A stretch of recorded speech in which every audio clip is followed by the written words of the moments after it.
Ça fait plaisir de vous voir joyeuse. Oui, je me surprends même à être joyeuse, en fait. Voilà. C'est tout récent, voilà. C'est tout. C'est ce que vous disiez, oui.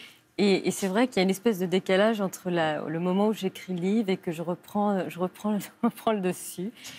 Quand on vous voit face aux étudiants, vous leur dites j'ai été donc ministre de Nicolas Sarkozy, ça va peut-être pas vous plaire, dites-vous. C'est votre fierté, c'est une de vos principales fiertés d'avoir été ministre de Nicolas Sarkozy. Oui, c'est une des plus belles expériences, si ce n'est la plus belle expérience professionnelle. Il m'a pas toujours fait de cadeaux, je m'ai engueulée. Mais c'est quelqu'un d'exceptionnel. Voilà, les gens ne le savent pas, mais humainement, ça doit faire déjà presque 7 ans peut-être pas 6 ans qu'on a quitté la vie politique. C'est la personne qui a toujours pris des nouvelles, qui prend des nouvelles de moi. On se voit régulièrement. Je suis pas, on est amis, mais je ne déjeune pas avec lui, etc. Mais il est attentif. Toujours attentif. Quand maman est partie, quand il a toujours été là. À chaque fois, quand j'ai pris des décisions pour ma carrière professionnelle, je lui ai demandé conseil. Il fait partie de ceux qui m'avaient dit « Pars, Jeannette, pars pour ta fille, pars pour toi ». Et il a la délicatesse de ne pas oublier mon anniversaire. Donc, il m'appelle pour mon anniversaire, voilà. Du 26 août. Voilà. François Fillon, qui était le Premier ministre à l'époque, lorsque vous étiez au gouvernement, vous avez trouvé comment sa position, sa posture, le fait de se maintenir coûte que coûte à la candidature? Moi, je pense qu'il n'aurait pas dû, mais je pense qu'il a été indélicat avec Nicolas Sarkozy donc pendant les primaires. Donc après, c'est toujours un retour de bâton. Voilà. Et il n'a pas été délicat avec Nicolas Sarkozy, avec lequel il a été son Premier ministre pendant 5 ans. Voilà. Lettre d'exil, la barbarie et nous, je dirais en fait, comme ça, en résumé, en quoi votre constat est-il nouveau? Alors, il n'est pas nouveau en tant que tel. La seule chose, c'est qu'on ne l'entend pas suffisamment.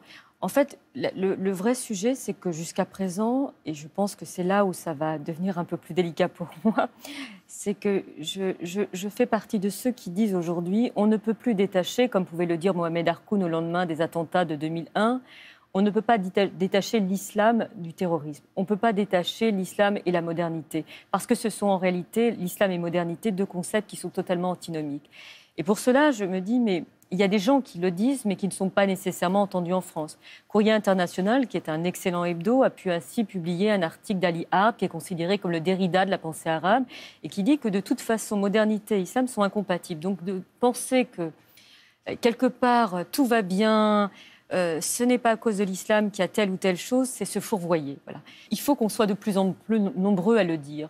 Et il y a des gens qui prennent des risques au prix de leur vie et qu'aujourd'hui, en tout cas, il faut que les gens arrêtent de nous dire que l'islam, c'est formidable, que nous, les femmes, on devrait être toutes musulmanes et à plus porter le voile, que c'est formidable, que le féminisme islamiste, c'est quelque chose d'exceptionnel et de moderne. Ce n'est pas vrai. On veut avoir la liberté, on veut avoir une sexualité, on veut pouvoir s'habiller comme on le veut. On ne veut pas appartenir à l'Oumma. Et dans l'islam, il y a quand même des principes qui sont inconciliables avec la République. C'est ça qui est un peu...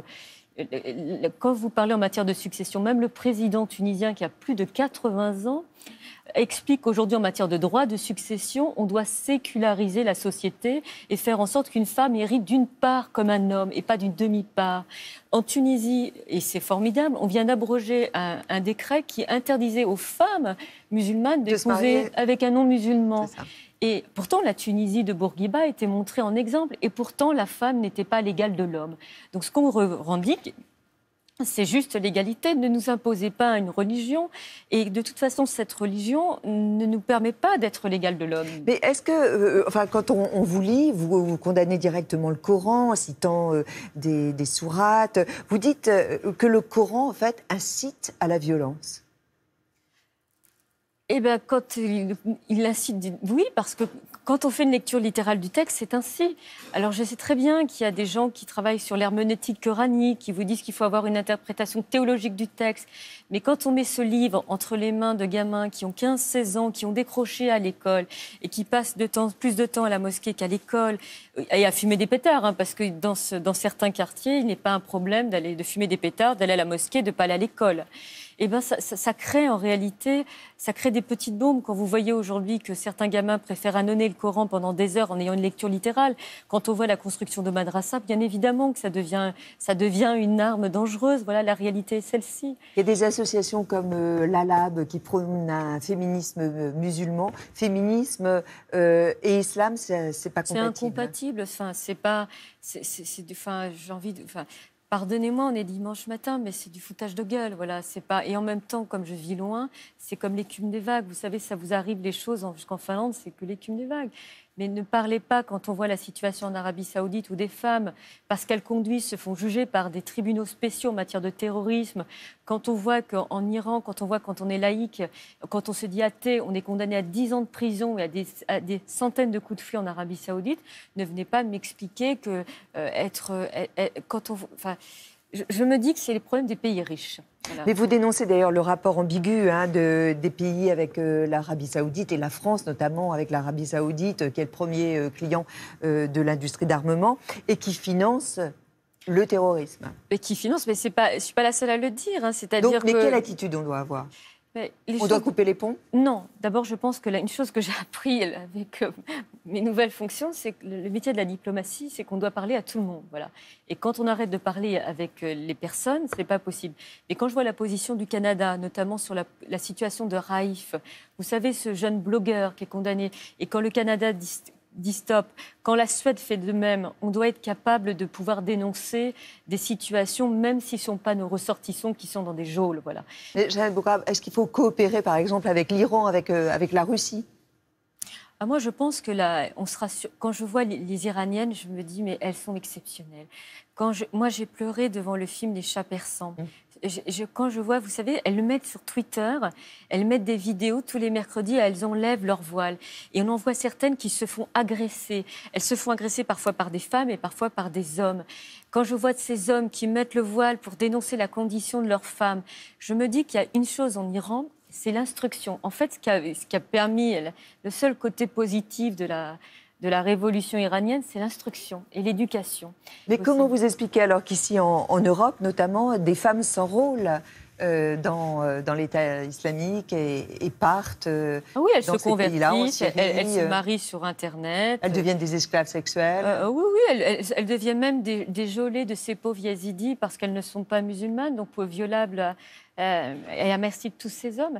Mais je ne l'explique pas et je ne cherche même pas à le... Alors je sais qu'il y a une étude qui vient d'être parue dans le New Scientist pour comprendre les ressorts et donc le fait qu'il n'y a plus d'idéologie après le marxisme et la chute du capitalisme ou l'idée... Mais qu'est-ce que c'est que... Enfin, moi, mes parents, j'ai jamais vu mes parents comme ça. Mes parents sont nés en Algérie, ma mère n'est pas allée à l'école.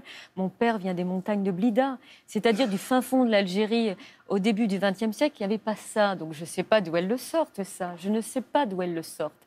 Et donc c'est pour ça que les termes de gens comme Mohamed Harkoun, qui était un enfant de Kabylie, qui avait la chaire d'histoire des religions, il dit mais c'est un islam fantasmé. C'est un islam qui n'existe pas, qui est reconstruit. On est dans la mytho-histoire. Donc elles inventent quelque chose qui n'a pas existé. Alors c'est quelque chose d'imaginaire. Elles font une lecture littérale du texte, ça, je suis d'accord.